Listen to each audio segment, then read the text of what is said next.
Are you sure you're okay? I mean, we could get some alcohol or something like before. Oh no, I plan on being very sober for this one. Don't you think you're overreacting just a little bit? No, I'm not. And I plan to prove it to you. And for all of you watching, I hope you're ready to see me get really pissed off at this one. Chapter 20, The Art of Living. Ugh, even the title sounds pretentious. I've seen better days. I've been star of minute plays. I've seen better days. So we start off with... At a loss for words already? I don't know what I question more. Why Lucy is still doing the love line stuff. How she can be so unprofessional on live radio. Or how the fuck do you fight yourself off hold? I'm not even bothering to look up if this is the fastest we've gotten stupid with a Nailer chapter or not, because I'm sure there's others that have been dumb from page 1. I bet half of them qualify. Hey guys, this is Xander with a little post-production note. Something both of us failed to notice is that this first page was a tribute to the, I'm probably going to say this wrong, Phil Handiri show. Okay, that explains the outrageousness of the page, but when you say it's a tribute in very small text next to what's just normally your copyright information, a lot of people are not going to notice that. Case in point, me and Al both completely missed that. Anyways, the next page kind of answers my question in regards to Lucy doing the Love Line show. Oh, and before anyone asks, that's definitely a guy she's talking to. How can you tell? Because by the last page, he's hitting on her. Anyways, before we can get Lucy to cheat on Tommy, the TV cock blocks him with some breaking news about several dead Army Rangers. Yeah, I'm not even getting my hopes up. There's nothing new on the wires. What? You know what? I'm convinced of it now. Naylor makes up his own slang. I'm old enough to remember the internet basically being born, and we never called it the wires. The net, internet, web, anything like that, but never the wires. Sounds like she's trying to look up something on power lines or something. You know, someone with a little bit more time than us could easily Photoshop that computer to look like a fuse box. Hey, stop giving our fans ideas. Anyways, the guy, who remains unnamed by the way, nice one Naylor, offers to hang around for additional information, but Lucy declines on that, and we get this, I hope he's not in the middle of this page. Yeah, like we don't already know who she's talking about. And of course, Beth isn't taking the news so well either. I'm just gonna stop and clarify something here. Remember when we bitched about how Naylor ties his porn comics into his main story? This is one of those cases. I said Beth is basically the replacement for Rachel, except less bitchy. I mean that. As of right now, she has 3 known boyfriends. Yeah. Fisk is the obvious one. The other 2 you meet in her porn comic, Puss in Boots. He's so unoriginal. And they are, first off, this guy, Nicholas. The other one is Aaron, one of Tommy's nerd friends. So, now that we've given you information Naylor makes you pay for, we provide it for free by the way, we can move on. Wow, her makeup is running from crying, and the first thing he comments on is her lack of progress on her art.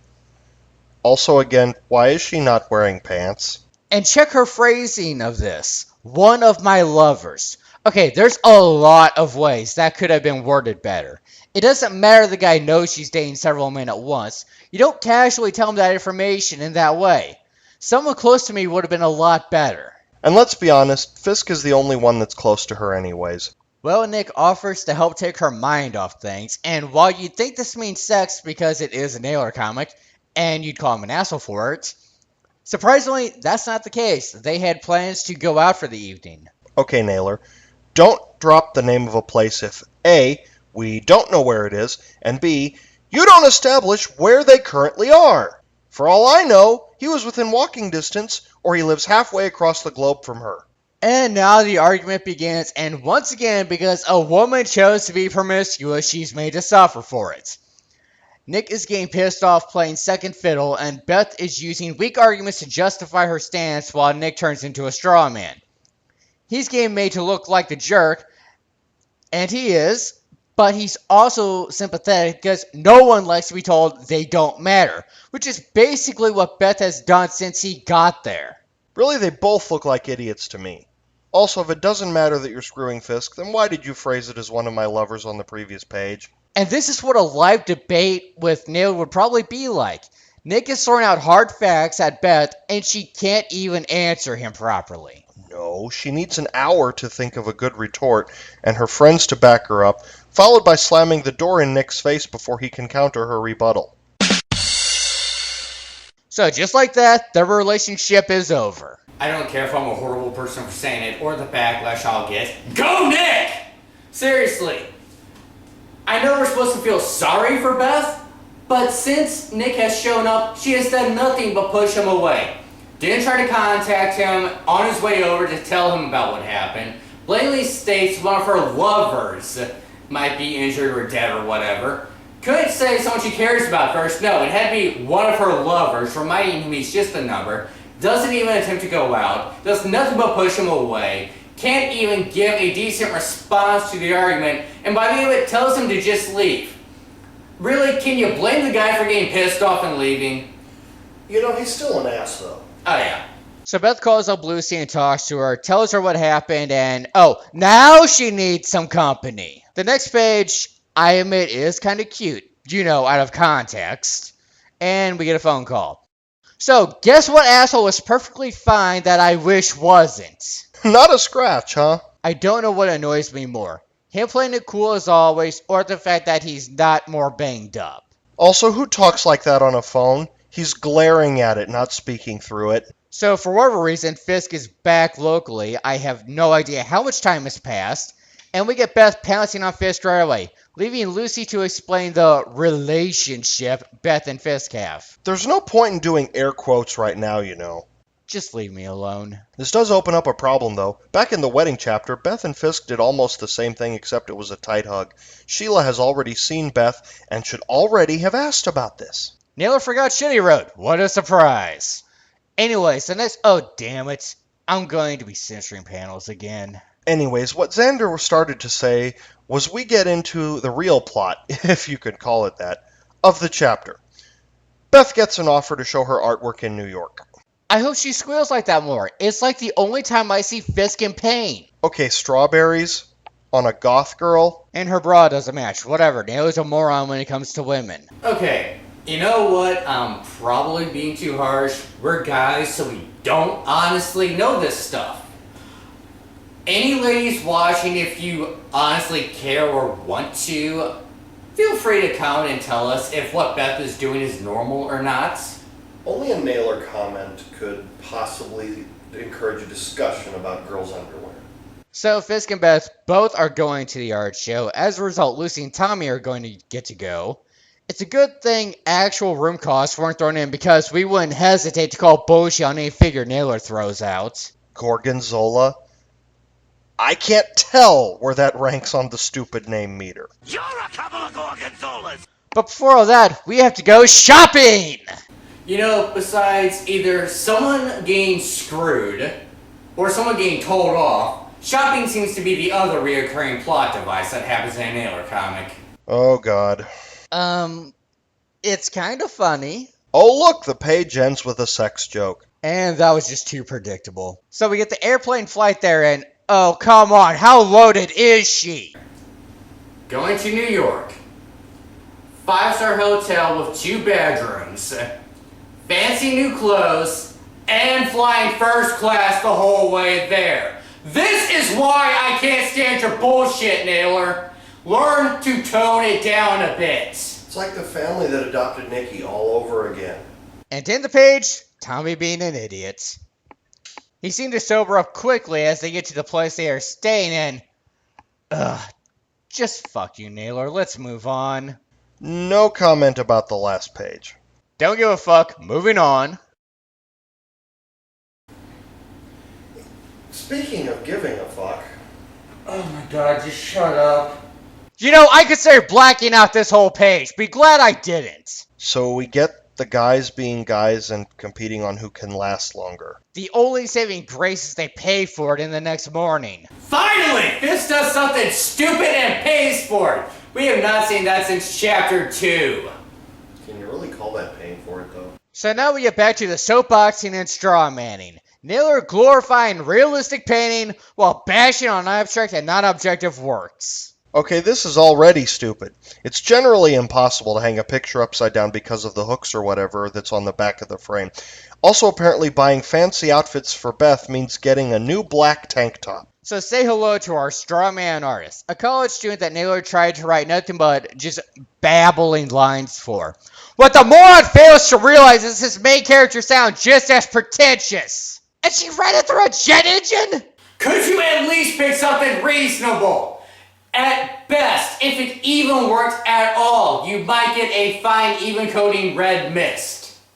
You know, a turbine engine produces enough thrust to send a 400-ton jumbo jet into the air.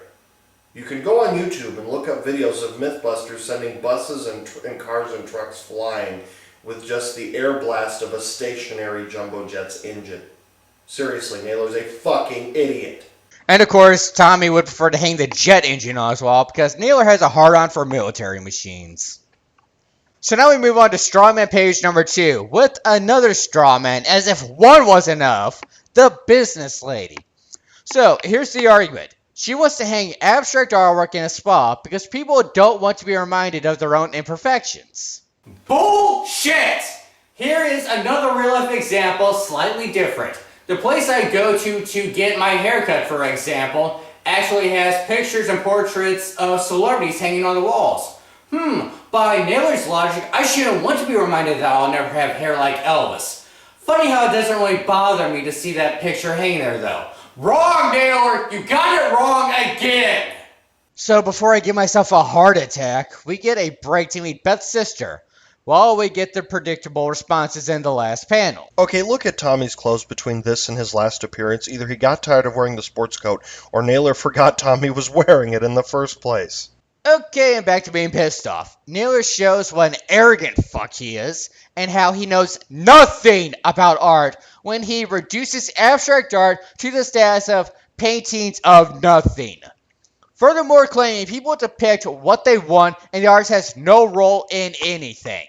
Way to go, you smug son of a bitch! You insulted at least half the artists of the world with that one. Okay, let me show you guys something here. This right here, I'm going to get nice and close to the camera so you can read this. You see this?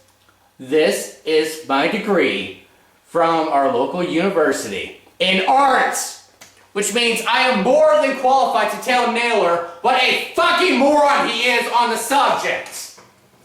Let me explain something to you, okay? Anytime an artist puts up their work in a gallery, a museum, wherever, there's included with it an artist statement. It's a nice little paragraph describing their work, even if it's abstract. So no, you don't just put something up on the wall and expect someone to interpret it. You help explain things. And here's another thing. Yes, there are bullshit artists out there. There are people that manage to fool the masses. There are people that get in the history books for doing stupid things. Art is full of all kinds of weird crap like that. But we still have to accept it as art. No one is allowed to say what is and isn't art. Because Naylor, if you are allowed to reject what is and isn't art, then what makes you think I can't do the same thing to your fucking webcomic? Aren't we spending a little bit of time on this more than we need to? You know what, I'll just let you continue talking about this. We now get the sisters talking about Beth dating Fisk and dating two guys and how she'll eventually have to pick someone. Also, the great realistic artist that is Naylor forgot to include any form of backgrounds. Isn't that old news? Oh, it doesn't matter. The fucking gauntlet has been thrown. If he's going to insult abstract artists without knowing anything about them, I'm going to be hypercritical and nitpick the shit out of his beloved realistic artwork here. Whatever. Afterwards, apparently Beth now changed outfits and is wearing a black t-shirt. So classy. Anyways, she gets an offer from a guy in a business suit who wants to buy some of her work. Also, by the way, Naylor failed to perfectly recreate that same painting that the abstract artist made. Funny, because we know he's not above copy and pasting panels. The man says he's in business. Of what? I don't know. And he doesn't buy things if he doesn't know what they are. He also says all the other work reminds him of how people come to him for help, and he wants to appreciate an artist's meaning in objective works. Well, if Mr. Businessy wasn't too good to read a paragraph that'd help him. Also, that first panel has enough open space to include some sort of background, and where the hell did a podium materialize from? He refers to the other works as random smears and splotches with no real meaning. You know, I think I just realized something. Are you referring to... Abstract art. Naylor's too fucking stupid to get it. Here's the thing. He doesn't care about abstract art, and he never went to college, so he never got mandatory lessons about it, and he has no interest in it, so he never researched it on his own. It's not that he actually believes this crap. That's it, isn't it, Naylor? It's not that you don't believe the bullshit you're spouting. You're just too fucking stupid to get it, and your pride won't let you admit it. And to wrap up the page, we get the straw man artist thinking the NEA grants are in. Oh, real fucking classy there. So, you're going to make insults at abstract artists now, saying that they all depend on money just handed to them as well? Remind me, how is it that Beth is able to make a living painting? Oh yeah, she's a welfare child! You cannot use grants as a jab at one character when your main character is also dependent on someone else's money, you retard. So we get to about the only remotely nice thing about this chapter. Beth confesses to Fisk, while they overlook a very simplistic skyline view of New York, which the moron doesn't even bother to include the Statue of Liberty in the shot. I have no idea what the hell I'm looking at in the first panel of this page. I guess it's abstract art! You know damn well it's water against a wall. Fine. So we get this pointless shot of water while Beth continues to confess before Fisk accepts. Despite how much I hate Fisk and Naylor and this comic, this still makes me a little happy. I'm a sucker for romance, and this is about the best Naylor has ever done with it. Besides the fact that Fisk did nothing to get Beth, Besides the fact that Fisk did nothing to get Beth. and so we have to throw in another wall of text, this time about Fisk not re-enlisting in the military. No more chances to get shot at overseas. What a shame. He mentions how he doesn't feel he's defending the people he cares about, so I guess Naylor around this time was outgrowing his idol-like worship of the military. Oh hey Naylor, Mr. I'm such a great realistic artist. Look at how much better I am than those fake abstract artists. You did a shitty job drawing Beth's hips and legs. And to end this chapter, we got Tommy buying the fucking blueprints to the jet engine. Hey mister, I'm such a great artist. What's wrong? Don't have the talent to draw the jet engine you have a heart-on for? So that's chapter 20, The Art of Living. One part romance and one part pissing me the fuck off! You know, I restrained myself. Hard to believe, I know, but I did. And here's the thing. Me personally, I was not personally attacked. I don't draw abstract art. Never have. I don't have an interest in it, but I at least understand it. It's just this level of arrogance really fucking gets to me. I think I've said enough for now. I'll take it away. Here we have a wonderful example of hypocrisy in that we have him taking jabs at characters for people for receiving grants for certain types of art, and yet he's gone out of his way to present not one but several rich families that just give money to people. If I remember correctly, wasn't one of the tenets of objectivism that no one is supposed to give anything to anyone else, and everyone is supposed to be self-reliant, which is of course bullshit, but we can spend an entire semester at college dissecting why that's bullshit. That's not incredibly pertinent, but he's blatantly hypocritical on that. That's a problem. Next major problem is he's explaining something he never took the time to fucking learn. If you're going to explain something and why you don't agree with it, you have to understand what you're disagreeing with in order to disagree with it. You know? I don't come up here and talk about Russian history and why I don't agree with certain things because I never studied it. You know? And little things like that. we try to do our research on Naylor and these chapters before we start the reviews. Every now and then we get something wrong, and the commenters will tell us, and we thank you for that, by the way. But the point is, I don't just say, I hate this, and I make up a bunch of bullshit about Naylor. I don't even really talk about Naylor personally that much. I mean, I'll take jabs at him, but mostly I'm reviewing what's in front of us right here, the comic. There's also really no reason for him to put more effort into drawing like guns or machinery, for instance, than people, because you're supposed to balance it out. I mean, if you look at something where the drawings are consistent, like, I don't know how many people watch anime or read manga, but when Akira Toriyama was doing Dragon Ball, whenever he would draw machinery, he said in an interview, I don't like to make up what machinery looks like. I would go to an actual model, a diagram, a picture, and try to duplicate it as it actually looks. Which, we also had the little example of Naylor being too fucking lazy to do that with the turbine engine. Right. So he'll have stuff where he'll have like, let's have water that's the same, no texture or color as the sky, everything's gigantic white, and just a line to draw where the water is. And I don't even know that much about art, but that is incredibly stupid and lazy at the same time. There's no balance. He doesn't care. I mean, this chapter really didn't move the story forward or backward at all, so there really isn't much for me to talk about it. Here's the thing, it does move the story forward in the romantic progress between Beth and Fisk. And even that happened so little, because it was mostly just, we're going to bitch about abstract art thing. Right. He wasted a whole chapter on something he could have devoted a few paragraphs, a few panels to, a few little images here and there.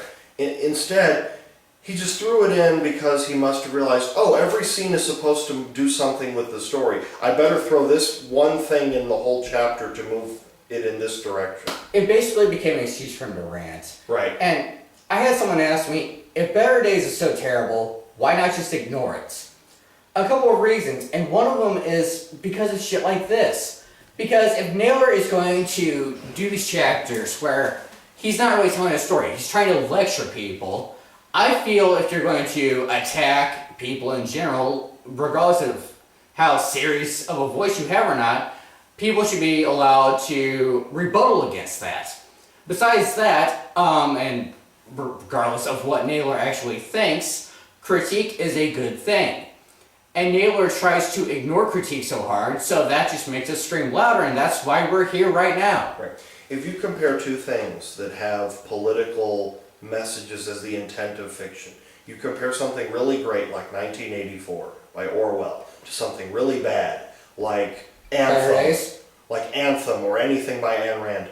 In Ayn Rand's work, she's not smart enough to realize that the audience is intelligent enough to get the message, so instead she has to hammer it into your head with an 80-page or whatever speech. Oh god, the fucking speech. That is the only reason I will never read that book. But, I mean, that's a blatant example of soapboxing. You don't soapbox. There was no soapboxing in 1984.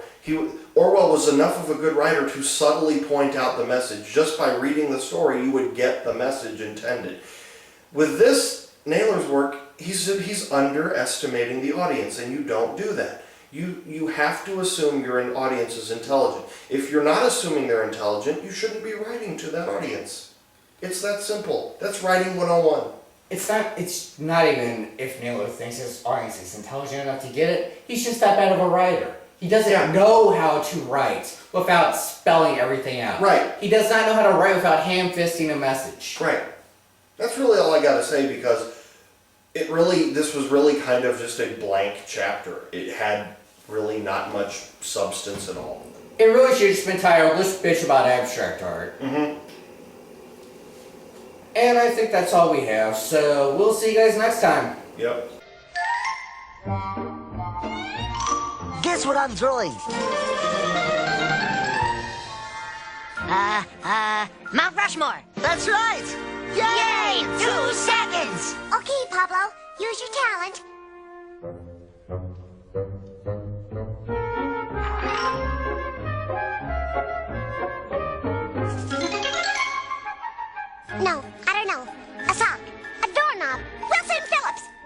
Time's up. It's a bull! A bull! And you call yourself an artist?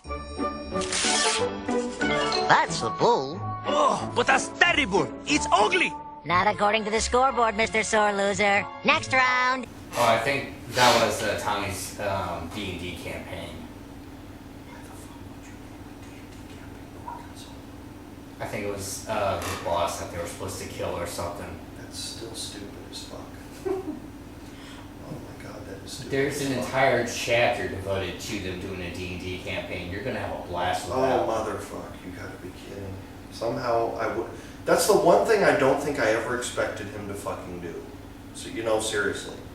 And you've run campaigns, so you're gonna be able to Yes. just rip Oh that my chapter God. apart. Oh dear Christ.